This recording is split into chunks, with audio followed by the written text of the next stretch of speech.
Hello, my friends, and welcome to a brand new episode of Discourse in Magic. My name is Jonah Babbins, and this is another solo episode. But today, we're talking about Facebook ads. And I'm sure you noticed over the past few weeks that I've been doing a few more of these solo episodes. I'm experimenting with new things, with snippets from other podcasts, with snippets from conversations, snippets from coaching and from feedback. So I would love to hear from you because I'm going to be mixing some stuff in here aside from interviews, maybe some conversations, journalistic type stuff. But also, one of the things I'm trying to build are hyper specific episodes so that when somebody asks me a question like, how do I do this or how do I do that? I can tell them to go listen to the episode because I outlined the basics. And in this episode, I want to outline the basics of Facebook ads. These are like the first 4 things that you need to know about Facebook ads. And these are the things that I work with as soon as I'm working with a magician on their business. These are the first few things we work with when we work on Facebook ads. And if it's not for you, no problem. Hang up the episode, go watch something else or whatever. But if it is for you, I highly recommend listening to it because through the Toronto Magic Company, we sold out shows all across Toronto for years, not a year, maybe 2 years, using Facebook ads. We just sold 200 tickets to unconventional.fun using Facebook ads. I'm quite savvy selling out tickets to shows using Facebook ads. And in this episode right now, right here, I'm going to tell you exactly how I do it. And I'm going to walk you through some of the most important pieces, the most important things that you need to know if you are going to start Facebook ads. So let us begin. Number 1, the first biggest, most important thing you need to know if you are going to start with Facebook ads is the almighty Facebook pixel. Now, many of you maybe know what this is. Maybe you don't know what it is. I am going to explain to you what the Facebook pixel is. The Facebook pixel is a little tiny piece of code that you put on all of the pages of the websites that you are using your Facebook ad to send people to. And the reason you do that is that code is going to allow Facebook to understand who has visited the web page. And also in the future, when you try to build rules, like you say, someone who visited this web page, but not this web page, or visited this web page, but didn't do this thing. The only way for you to be very specific with your targeting is to include a pixel. So that means you're going to go into Facebook ads, you're going to go find the pixels, and you're going to copy that and you're going to paste it on your website. Or if you're selling tickets, maybe you paste that on Eventbrite, or maybe you use Well Attended, or maybe whatever you use. Doesn't matter. Maybe use Wix. I don't care. You're going to copy and paste that Facebook pixel and make sure it's on all of the pages of your site. Now I'm going to explain to you a little bit about why. The first reason why I kind of already said, and it's for inclusion and exclusion. That is, in the future, at any moment in time, if you want to run an ad that goes to people who visited this page but didn't do this thing, or people that didn't visit this page or did visit that page of your website, then the only way to do that is to set up a Facebook pixel now before you go and start running traffic to the page. That's number 1.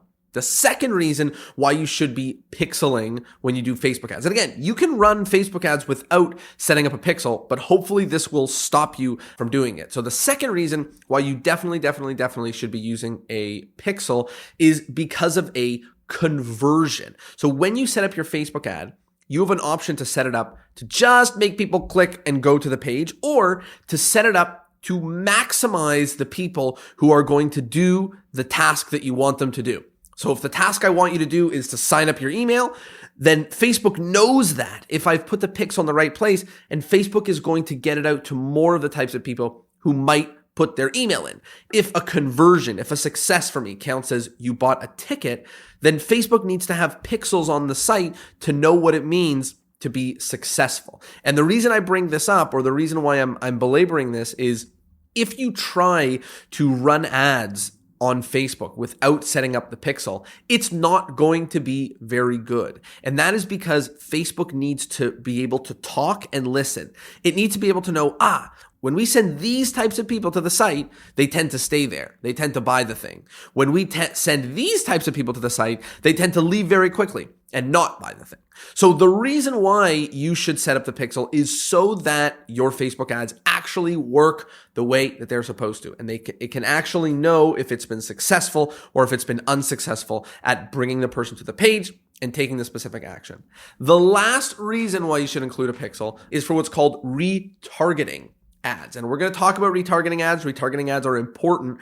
What they are, and you've seen them, is you ever go to a website, that's selling mattresses, and then for the next week, you're getting Facebook ads from that company trying to sell you mattresses? Well, that is exactly what is retargeting. That's exactly what you are going to be doing. So by putting a pixel on your site, and putting a pixel in the place where they've checked out and bought the thing, then you can run ads against people who visited the page of the website but did not buy the thing. So for example, I can run ads against people who saw my website about unconventional.fun but did not yet buy a ticket.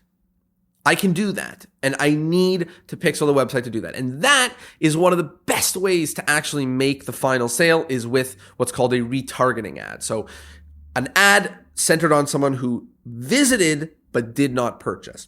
Boom. That is all of the info that you need to know about pixels that doesn't involve you actually going into your Facebook ad account and actually setting up the pixel. So that's what you need to do. Number one is set up the pixel. Number two, we're going to talk about the basics of targeting. Now, I kind of define this is kind of the way that I do it, is there's two types of targeting.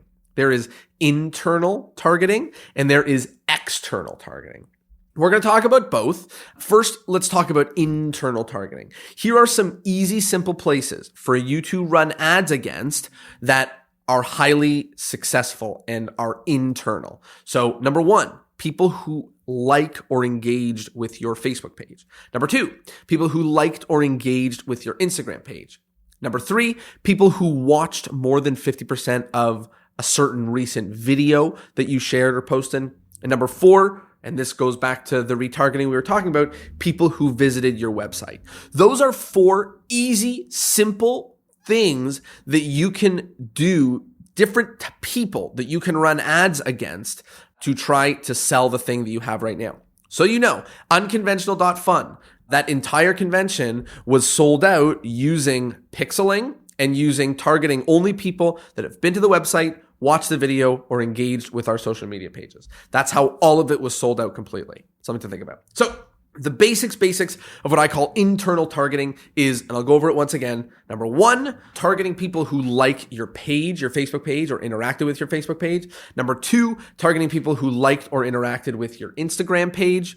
Number three, targeting people that watched 50% plus of a certain video, maybe your trailer video or launch video. And number four, people who visited your website. And again, like we talked about before, you would target all of those people, excluding the ones that have already purchased the product. So that is internal targeting. Now let's talk about external targeting. External targeting is much, much harder because depending on the product that you're selling will dictate what the external targeting is. So if you're selling a magic class for kids, then maybe you're going to be targeting mothers or parents of a certain age or people that live in a certain area, or I don't know. But maybe if you have a Halloween event, maybe you're targeting people that are older or scarier, maybe families that have kids, maybe people that like certain schools or certain pages on Facebook.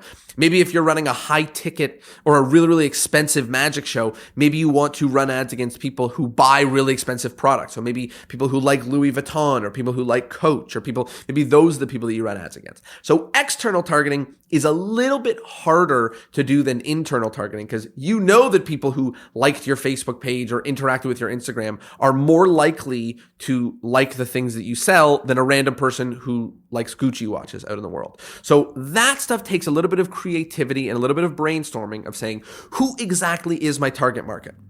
So we've spoken about pixels, we've spoken about internal targeting, we've spoken about external targeting. We have one more important thing to talk about, which is, I think, going to bring every single thing together, and that is testing. Testing. The secret to Facebook ads is Testing is seeing what works and seeing what doesn't work. There is no other way to do it. So when I talk about external targeting, when I talk about reaching out to maybe mothers, or maybe people who like theater, or maybe people who like improv, or maybe people who like pages involved with America's Got Talent, or maybe people that like David Blaine, whatever. You try all your targeting, but now this is about testing. Then you go into the Facebook data and you see, wow, it really did work when I targeted newly married couples, but it really did not work when I targeted people that are interested in David Blaine. So you stop doing ads for people interested in David Blaine and you do more ads for couples or whatever it is that did work. Every aspect of your ad, you should be testing. The more you test, the better it will work. We're talking about internal targeting. We said Instagram page, Facebook page, people that watched the video, people that visited your website. Test all of those. Some will convert better, some will not. Turn off the ones that don't. Let's talk about the image in the ads. 3 different images for 3 different tests is good. 5 is better. So test them. See which images people like the most. See which images nobody responds to. Turn off the ones that no one responds to. Use the ones that are working. Same thing with text, the text you put in it. Try 5 different versions of the text. Some of them will really work. Some of them will not really work. Use the ones that do work. What ends up happening over time by testing is you keep the things that work and you throw out the things that don't. So eventually the ad that you're using over and over and over again, the final type of ad that you're spending your money on is the best words with the best image, with the best targeting, with the best so on and so on and so on. That is it. Those are the secrets to how I do it. Everything else is in the nitty gritty. Everything else is kind of hard for me to explain, verbally. We kind of have to go inside your Facebook ads and work on an example. But this is how I sold 200 tickets to unconventional.fund. This is how I'm about to sell a whole whack of tickets to a virtual Halloween show. And maybe you are putting on a virtual magic show and you need some help with Facebook ads. Hopefully this is helpful. If you need any more help with this, you know where to find me. In the description of this episode, there'll be a little link. You can book a call with me, ask me some questions, and I'm happy to help. It's totally for free, but I'm here to help you if you're working on your magic biz. Thanks for being here. Rock and roll, and I'll see you next week. And I promise, interviews will be back.